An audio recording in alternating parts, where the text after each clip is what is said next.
Welcome to Bedtime Story. Today, I'm going to tell a story about Beauty and the Beast's redemption. Once upon a time, in a quaint village on the outskirts of a vast and mysterious forest, there lived a merchant named Maurice. He was known for his adventurous spirit and kind heart. Maurice had 3 daughters. The eldest, Rosalind, who was known for her beauty. The middle daughter, Amara, who was admired for her intelligence. And the youngest, Isabella, who possessed a gentle soul and a love for books. One day, Maurice received news of a lucrative business opportunity in a distant kingdom. Despite the villagers' warnings about the treacherous journey and the ominous tales of an enchanted forest, Maurice, driven by the promise of wealth for his daughters, set forth on his expedition.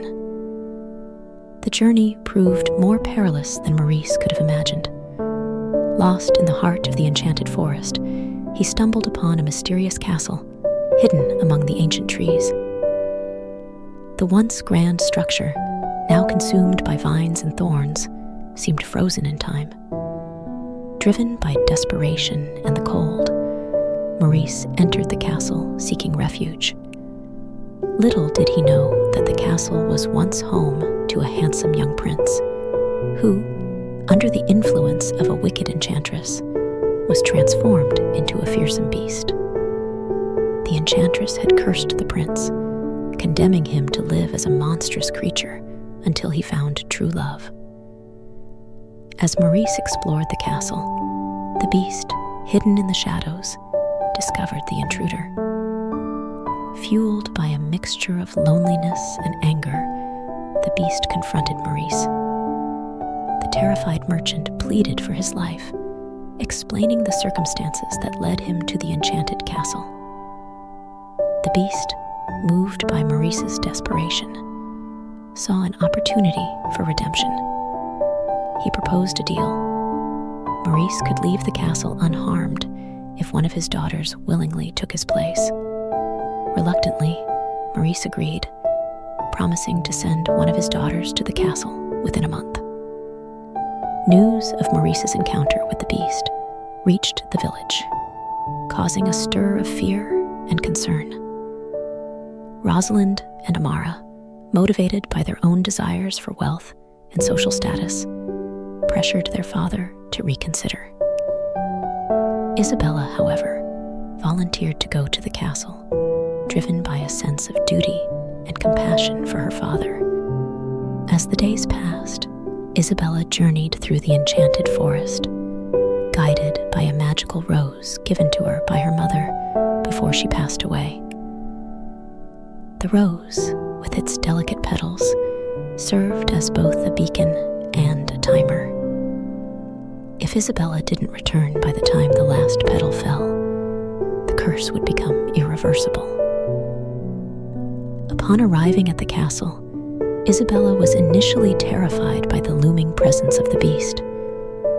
The castle, though once grand, now seemed hauntingly beautiful, filled with enchanted objects like talking candlesticks, animated clocks, and singing teapots.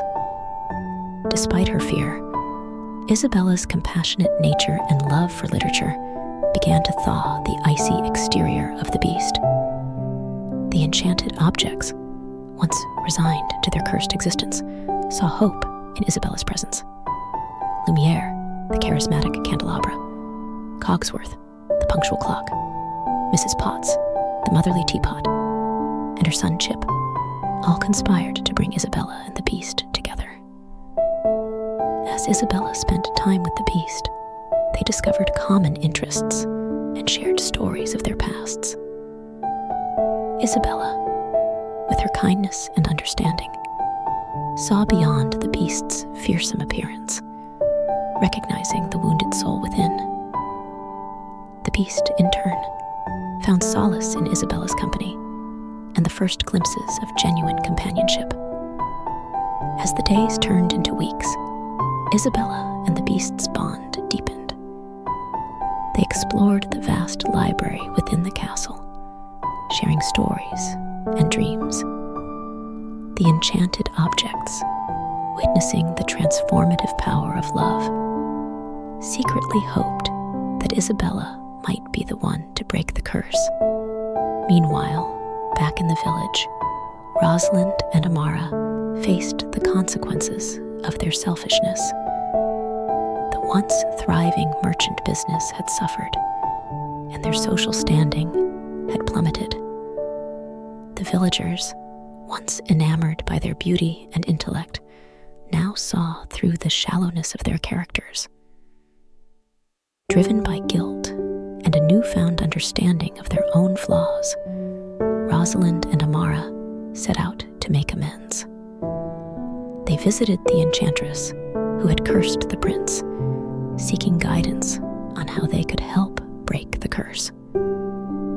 The enchantress, seeing the genuine change in their hearts, provided them with a magical mirror that would allow them to witness events in the castle. Through the enchanted mirror, Rosalind and Amara observed the growing connection between Isabella and the beast. They saw the acts of kindness, the shared laughter, and the blossoming affection. The sisters, moved by the genuine love unfolding before their eyes, realized the depth of their own shortcomings. Back at the castle, Isabella and the beast's relationship faced its own challenges. The enchanted objects, desperate for the curse to be broken, devised a plan to accelerate the process. They encouraged a grand ball, hoping that the magic of the night would kindle the spark of true love. The ball was a spectacle of enchantment. The castle, once shrouded in darkness, now gleamed with magical light. Isabella, dressed in a gown woven from the castle's enchanted roses, danced with the beast in a swirl of enchantment. The enchanted objects, in their animated state, orchestrated the festivities, filling the air with music and joy. As the night unfolded, Isabella and the beast found themselves drawn to each other in a way they had not experienced before. The enchantment of the ball created an atmosphere of magic and wonder, igniting a realization within both of them that true love might indeed be within reach. However, just as the magic of the ball reached its peak, the enchantress appeared, revealing herself as the orchestrator of the curse. She tested the sincerity of Isabella and the beast's feelings, challenging them to prove the depth of their connection. In a climactic moment of truth, Isabella confessed her love for the beast, acknowledging that she had come to see beyond his fearsome exterior and had discovered the kindness and warmth within. The beast, in turn, expressed his genuine affection for Isabella, realizing that he had found something more profound than he had ever imagined. The enchantress, satisfied with the authenticity of their love, lifted the curse. The castle, once frozen in time, began to transform.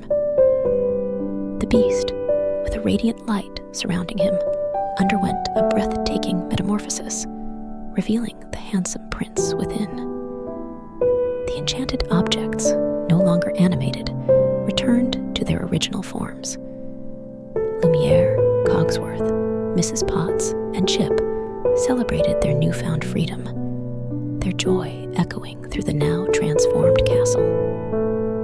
The news of the curse being broken reached the village, where Maurice, Rosalind, and Amara anxiously awaited the fate of Isabella.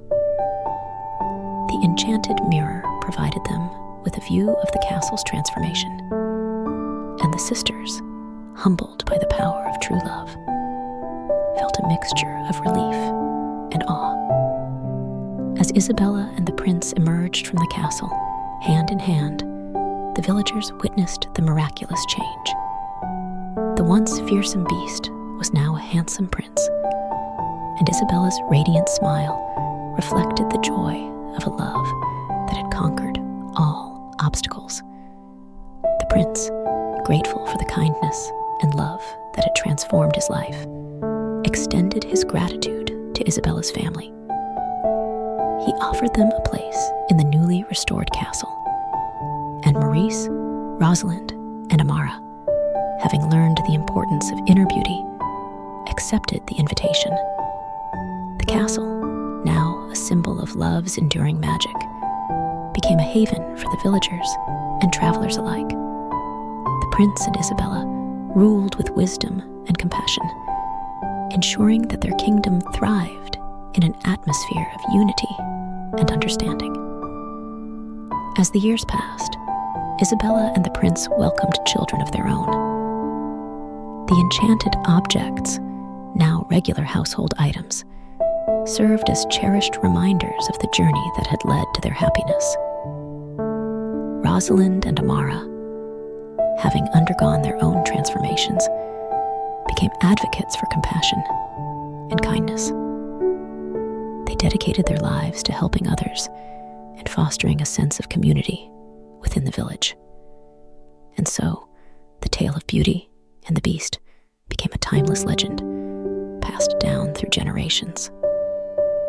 The enchantress, having witnessed the profound change in the character she had cursed, found redemption in her own way, ensuring that her magic was now used to bring joy and happiness to the world. The enchanted forest, once a source of fear, became a place of wonder and discovery. The alliance of enchanted realms, inspired by the unity forged in the tale of Beauty and the Beast, expanded its reach, connecting distant realms and fostering a spirit of cooperation and understanding. The village, having learned the lessons of inner beauty and the transformative power of love, prospered under the rule of Isabella and the prince.